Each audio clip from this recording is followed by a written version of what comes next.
Spotlight on the Monday after the Super Bowl. So now we look ahead, taking a look at some NFL offseason key dates. Coming up in just about a week, teams can start tagging those players. We have the Combine coming up, and then, of course, free agency beginning on March 11th, followed by the draft.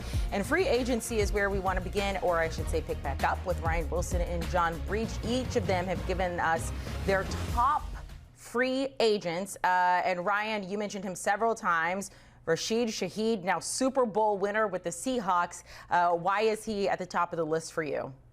Yeah, he's an under the radar guy for me. We know about the big names, but guys that maybe you can get at a bargain, quotations mark, to help your football team. We know the Seahawks traded for Shaheed at the trade deadline, and he paid immediate dividends.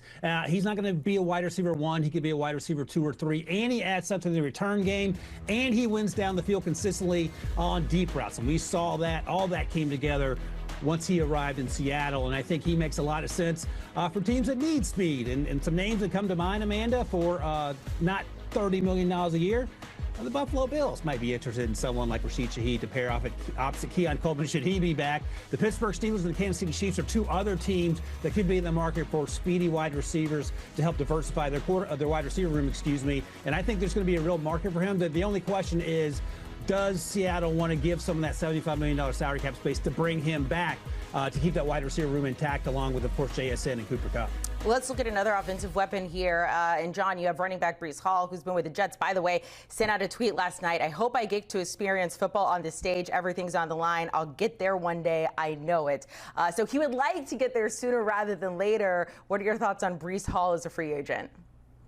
Well, based on that tweet, it sounds like he plans on leaving the Jets because he's not getting there anytime soon while he's playing for them. And look, Breece Hall was kind of one of the most underrated running backs in the NFL last year. This is a guy who played in a terrible offense where he was almost the only weapon, and he still rushed for more than 1,000 yards. And not only did he lead the Jets in rushing, but he had the second most receptions, and he was only 45 yards away from leading the team in receiving. So Breece Hall is absolutely a true dual threat running back who I think could help any team that not just needs that running back type player, but a guy who can catch passes out of the backfield. And you stare at teams like the Kansas City Chiefs. What would Patrick Mahomes do with a weapon like Breece Hall? We know in Denver, Sean Payton's been trying to find kind of a running back tandem. He had J.K. Dobbins and R.J. Harvey this year. We don't know if Dobbins will be back in 2026.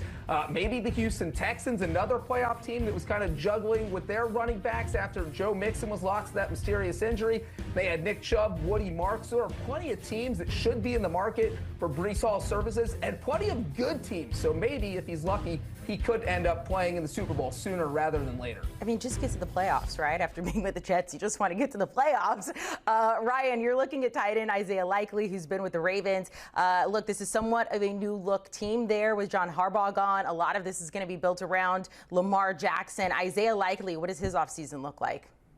Yeah, it was sort of surprising when the Ravens decided to extend Mark Andrews, the veteran, shout out to the Sooners, Amanda, as opposed to Isaiah Likely, who's just 25 years old out of Coastal Carolina. His rookie deal is up. When Mark was hurt last season, 2024, we saw a lot of Likely, and there was a lot to like about it. I think he's going to have a real market on the open market because of his versatility, his athleticism. He's a pretty good blocker, and we know he can win down the field. Again, teams that might be in the market for a tight end, Breach of Cincinnati Bengals, certainly he would look good there. The Washington Commanders, Zach Ertz towards ACL late in the season in his career. He may decide to retire if he hasn't already. And I think there is going to be a real market for him. But it won't be at, let's say, the Kyle Pitts market. So you can get a secondary market tight end in Isaiah Likely for a fraction of the cost, Amanda.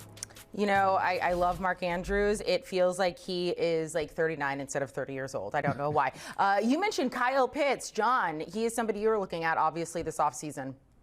Yeah, look at another tight end. This might be the best position out there in free agency. And Kyle Pitts has had an interesting career. He went off in his rookie year. We were all drafting him in fantasy football, and then year 2, 3, 4 kind of slumped.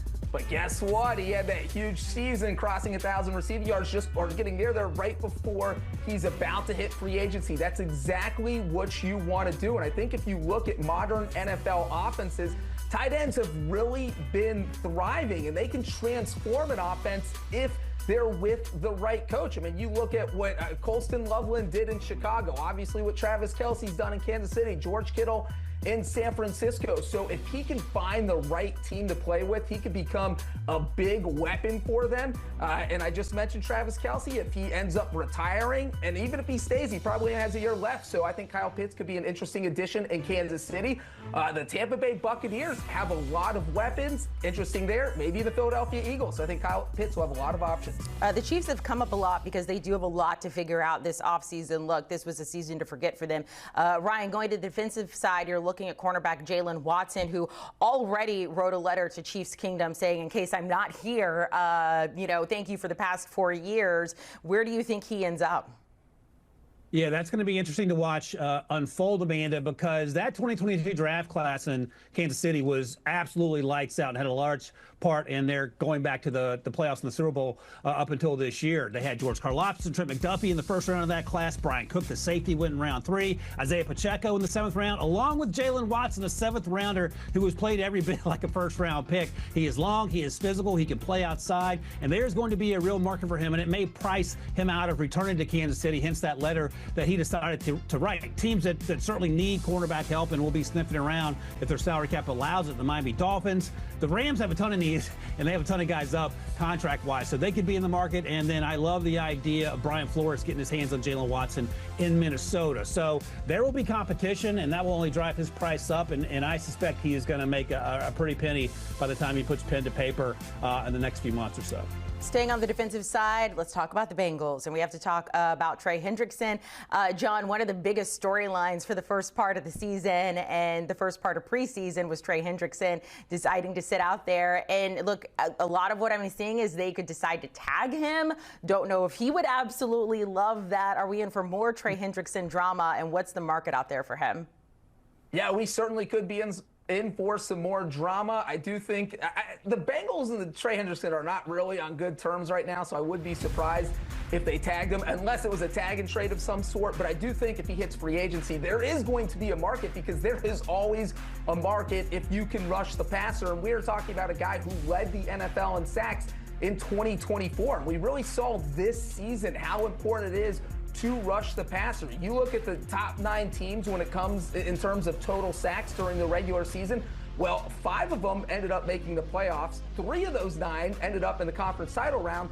And of course, the Seattle Seahawks ended up winning the Super Bowl, ranking in the top 9 in total sacks during the regular season. If you can get after the passer, you can win in the NFL. So Trey Hendrickson would be a huge boost to a lot of teams out there. I mean, the Baltimore Ravens stealing him away would be interesting, but there are a lot of teams, maybe the Dallas Cowboys, but Trey Hendrickson is going to have his choice of teams if he hits free agency. All right, Ryan, I'm going to bring up the Patriots O-line because they desperately need some help, as we know this.